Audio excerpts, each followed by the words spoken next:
Well, a very good afternoon, and thank you once again for joining us for this daily update. Today, you might be able to see a little bit behind me. We're again at Pioneer Park with a slightly different perspective on this pop-up vaccination clinic, and I can tell you today there is plenty of room, plenty of availability for you to come and get your vaccination here today. So it's open until 4:30 this afternoon. Here at midday right now, there's probably only a wait time of maybe half an hour, 45 minutes if that. So please, if you are looking at getting vaccinated, you're in Dubbo today, this is the place to be, Pioneer Park, for this pop-up vaccination clinic. Up until 8 o'clock last night, 25 new cases across the New South Wales health district that we're in, the Western District. 18 of those are in Dubbo, 3 in the Narromine Shire, 2 in the Berkshire, 1 at Nyngan and 1 in Brewarrina. For the far west, 2 cases again at Wilcannia overnight. So that total number for the health district is now 510, and for Dubbo, 401. I'm joined again today by Assistant Commissioner Brett Greentree, who'll shortly talk a bit about some of the police operations and some of the wellbeing checks and check-ins that they've been doing right across the Arana region. Out of that 25 new cases overnight, we have 9 that are known to be infectious in the community. 10 of those are linked to known cases, 6 are household contacts, and 4 are linked to another, like a known case or a cluster. 15, though, are still being investigated, and that will continue today. Now, that number of 25 is not an indication that things are heading in the right direction, just to be very clear about that. Compared to yesterday's figures and the day before, that 25 is obviously a lowering. But I can tell you there are at least that number being investigated right now, which will possibly be added to tomorrow's numbers. So it's not an indication that things have calmed down. In fact, there is still more concern around particular parts of our region. We've got positive sewerage detection at Barradine and also positive sewerage detection at Trangie. Now, there are no confirmed cases in these locations, but this is an indication that there has been somebody present with COVID-19 at some point. So if you're in either Barradine or Trangie, you are being urged to come forward and get tested. There were only 3,400 tests that were done right across our health district yesterday, and that is again a very low number. So we're encouraging, whether you've got the slightest of symptoms, it's the thing we keep saying, mildest symptoms or just a concern. And look, there are a lot more venues of concern that have gone up overnight. You can check them on the New South Wales Health website. There's a link on my Facebook post as well around what those cases and venues of concern are. Please keep an eye on that, and if you or someone you know may have been there, now is the time to come forward and get tested. If it's not for that, we really want you to stay home, follow those stay-at-home orders that we keep talking about. But look, as far as the testing clinics, all of them are open, some slightly reduced hours or different hours, but in Mudgee, in Dubbo, in Narromine, right across the Western region, testing is still available, and now is the chance to come forward and do exactly that. On to vaccination then, obviously this pop-up clinic happening right now, but I want to mention again the new drive-through clinic, which is offering both Pfizer and the Oxford University vaccine AstraZeneca. It opened as of yesterday officially. Bookings are being taken right now. It's proving really popular. It's a far easier booking system as well. We've got a link to it on this post, so check further up in the post in the comments section or in the original part of the post itself for the details. It's a fantastic setup. It's running 7 days a week. Entry to that, along with the booked vaccine clinic, is off Wingewarra Street near Chelmsford Street. Really encouraging you to, if you need to go through a booking system and you can't get to one of the pop-up clinics or through your GP or your pharmacist, that's a really good way of doing things. As I mentioned, there is a link to that in the post. But look, here at Pioneer Park, there's a great opportunity right now. It's open till 4:30, as I said, this afternoon. More details to come on second doses, but this is the final day of the first doses. In a couple of weeks, this entire setup will be back. This crew's now heading out to do Mudgee, Golgong, Rylstone, Candos, Coolah, Dunedoo, that sort of part of the region. They'll be back in a couple of weeks to do second doses. We'll have exact details, times, all that sort of stuff coming up in the next week or so. But do be aware, this crew will be back. We'll be set up here again to do those second doses. So that's a guarantee, as it will be right across the region. Remember, you need Medicare card if you've got it, your individual health identifier card or number if you have that, or if not, at least some sort of ID.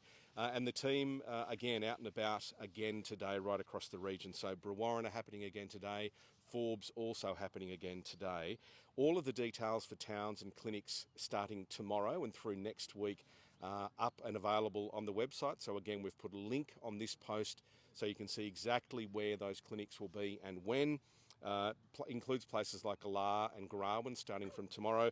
Mudgee, 11 o'clock at the stables tomorrow. Golgong, 10 o'clock at the Memorial Hall tomorrow. And Nyngan, 11 o'clock tomorrow at the Showground Pavilion, or a couple of the others that are included. And I've mentioned this a couple of times now. If you or someone you know is having problems getting to those vaccination clinics, i.e. hasn't got their own transport, there is a link again in this post. Transport for New South Wales has teamed up with community providers, transport providers in all of our local areas. So there is help. So again, click on that link and tell people who might need to know exactly that help that is available. A reminder as well, if you are coming to a walk-in or booking another clinic somewhere else, make sure you cancel any of the bookings you've got, whether it's a pharmacist or a GP. We want to make sure all of the available appointments continue to be used by people, so please be a part of that. And the Vax Clinic at Wellington, well, I mentioned yesterday, it's been a roaring success.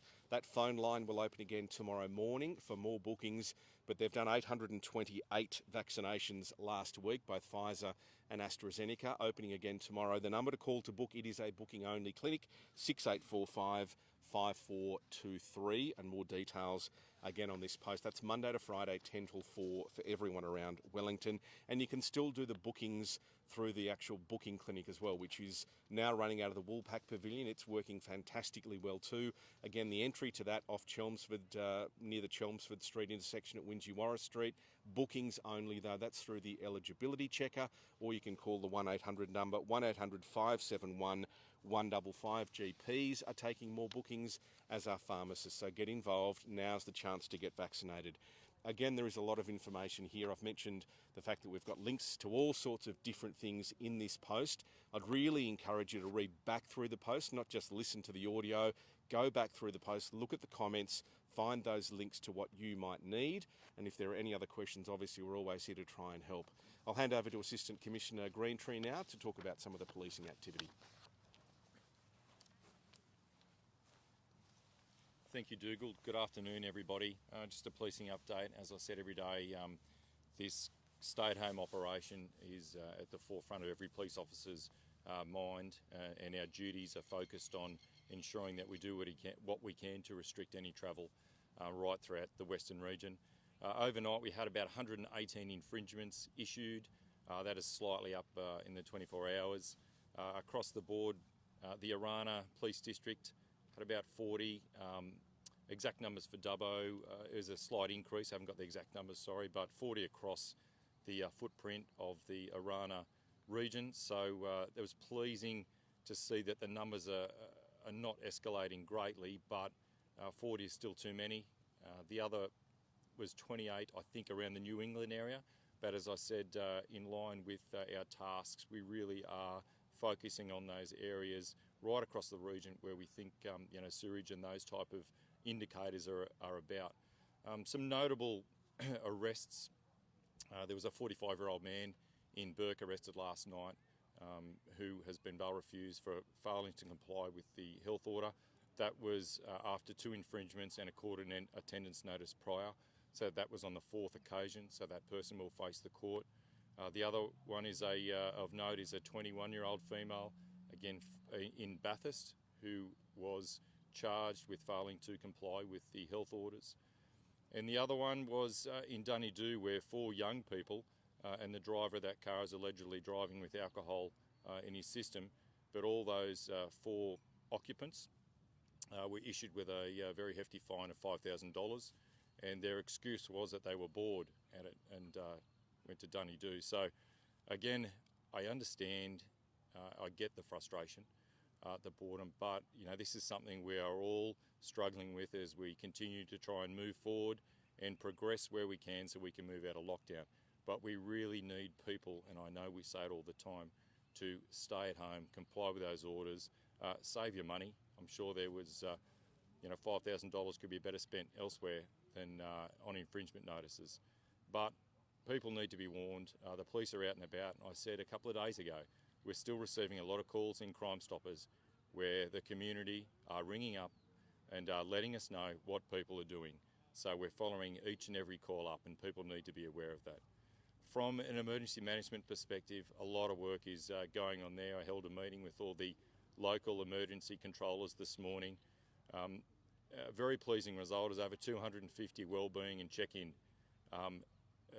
incidents right across the region. So that's double the tickets. So that's a really good news story. That's with our partners in health, the ADF, and certainly the local leaders within that community in the emergency management space. So that's a real positive. They will continue. We want to do what we can to assist on the ground. There's still a lot of work to do, we know that, but we're doing it together with the community. And I said, apart from the minority, we're really pleased with the progress, particularly in that space.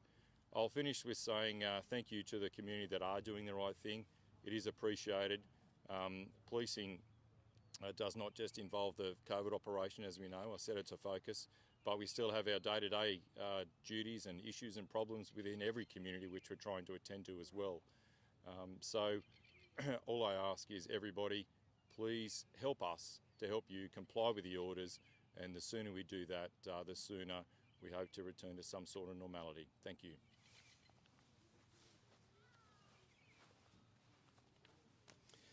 Thanks, Brett. Really appreciate that update. Look, the final message, I guess, today is the one that we've said all along. It's keeping on staying at home unless you have an essential reason for leaving. One of those is to come and get a vaccine. Pioneer Park in Dubbo. If you're in Dubbo today, you've got until 4:30 to get here. The line is really small now. It's a bit of a funny day. There's a bit of cloud, bit of sun. Maybe bring a jacket, maybe bring a brolly, but get here if you can. This is a chance to get here when there is really very small crowds. Keep an eye on that link that we've posted for all of the pop-up clinics happening next week right across the region, and we'll be back again at midday tomorrow for another update. Thank you.